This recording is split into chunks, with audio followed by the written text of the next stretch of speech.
Hi everyone, welcome to my video on the top 10 card art for the Pokemon Trading Card Game Jungle Set.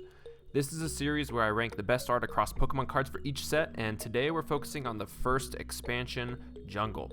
This set came out about 6 months after the base set in 1999 and featured 64 new cards. This is also the first set that featured holo and non-holo versions of the same cards. Now, there are some real standout cards in this set, but 64 is not a lot, so I'll move pretty quickly through the first few to try and get to the good stuff. As always, these rankings are done based on my personal preferences and are specifically based on the art of each card, not necessarily how cool I think the Pokemon is or how much I like them. Let's get into it. At number 10, we have Jigglypuff. We start off with a pretty well-known Pokemon here, one that is featured heavily in the show and shown up regularly across the entertainment world, including properties like Super Smash Bros. The artist made a few interesting choices here that I want to quickly highlight. First, the Jigglypuff and the tree are drawn with clear, sharp lines, while the rest of the background is blurred, including the leaves on the tree. The artist has opted to put the Pokemon front and center, and it catches your eye immediately, especially with the intense pink color that was used. Jigglypuff usually shows up as a very pale pink, so this was a different stylistic choice. And the physical manifestation of the music notes floating around him is a nice touch that calls back to the main thing that most people know about this Pokemon. Active Pokemon and colorful backgrounds are two of my favorite aspects of Pokemon art, so that's why Jigglypuff comes in at number 10. At number 9, we have Rhyhorn. The colors are pretty straightforward here, as we basically just have this grayish silver Pokemon and the brown background. What I really like about this art is the detail you see on Rhyhorn. You've got this interesting contrast of curves and sharp points, and the white gleam of the light on his face and back looks like it's reflecting off of metal.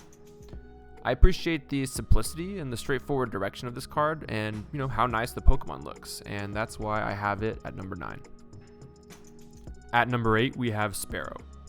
Now, this is probably a card that most people would not expect to see on the list. Sparrow is generally a bit of a forgettable Pokemon, having always taken a backseat to Pidgey when it comes to the Gen 1 bird types.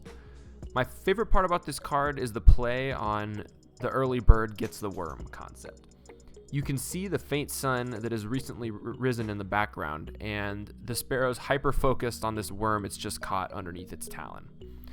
The detail on the grass is some of the most detailed we've seen on a Pokemon card thus far, and similarly to Rhyhorn, the Sparrow almost looks metallic in the way that the light reflects off its head and wings. There's a lot of personality to this little bird, and that's why I have Sparrow coming in at number 8. At number 7, we have Butterfree. This is a pretty simple card in a different way from the few that we've ranked so far. This is a familiar scene to something that, we've all seen in the real world. Butterfree is one of those Pokemon clearly based on a real world animal or insect, and it makes sense that you'd find it in an environment like this.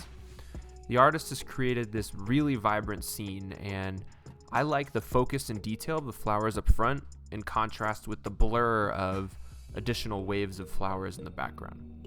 You can see the wisps of wind in the sky as the pollen swirls around as well, which is a nice touch. The Butterfree feels at home in this environment, and it feels natural, so that's why I have this card at number 7. At number 6, we have Flareon. This is the first holographic card on this list, and you can see the side-by-side of the holo on the left and the non-holo on the right. In person, the holographic is without a doubt one of the best looking cards in the set, independent of the art itself. This card was the first to feature rainbow backgrounds, which have become a popular and more commonly featured artistic choice in newer sets that are being released today. What I like is the rainbow choice makes sense here, as a cool thing about Fire is you often see flashes of the full color spectrum, even if the dominant colors are yellows and oranges. The design of this Pokemon is cool in that the mane and tail resemble fire as well, and for those reasons, have Flareon coming in at number 6. At number 5, we have Widenbell. This card is a personal favorite of mine. I can't help but love cards with a lot of personality, and this guy has it in spades. I love that the eyes are looking directly at the little bird that's perched on his head. I love the little dribble of drool that's falling down from the edge of his mouth, and I like the introduction of purple via the blurry clusters of grapes in the background, even though grapes grow on vines and not on trees. This is an awesome example of bringing a pretty simple Pokemon to life in a cool way, and that's why I have Widenbell here at number 5. At number 4, we have Pincer.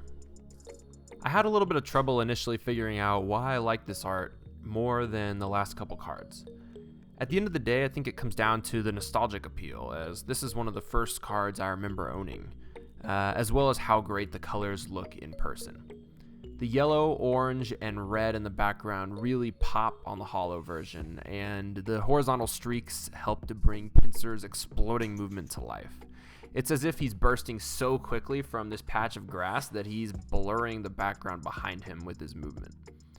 I also think Pincer's a pretty unique looking Pokemon as well, which adds to the appeal, and I have this card coming in at number 4 overall.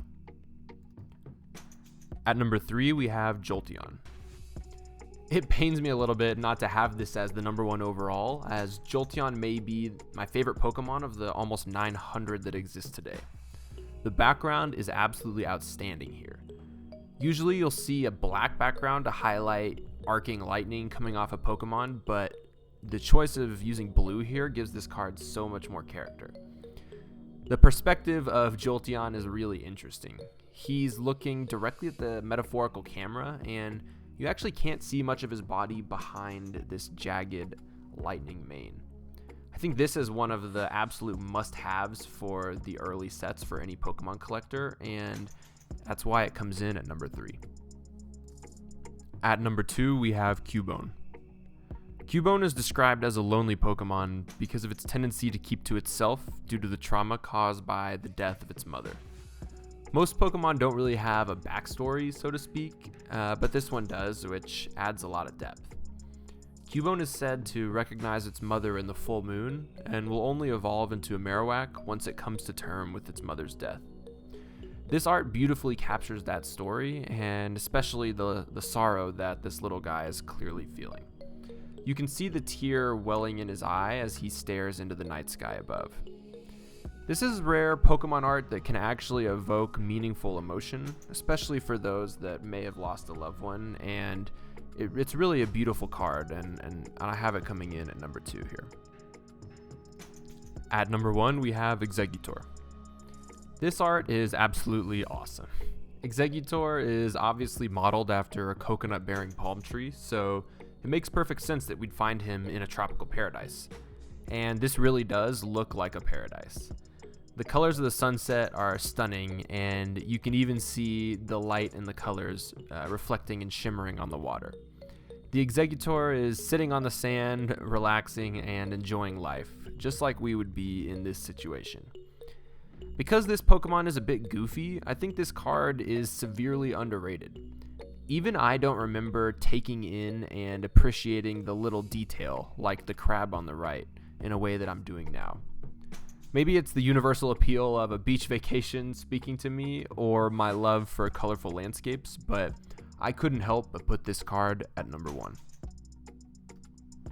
That's it for today's video. If you disagree with my rankings or think there's some great art that I missed, please let me know in the comments down below. Thank you for watching, and if you enjoyed the video, please like and subscribe, as I'll be coming out with more like it on a regular basis. Have a good one, see you next time.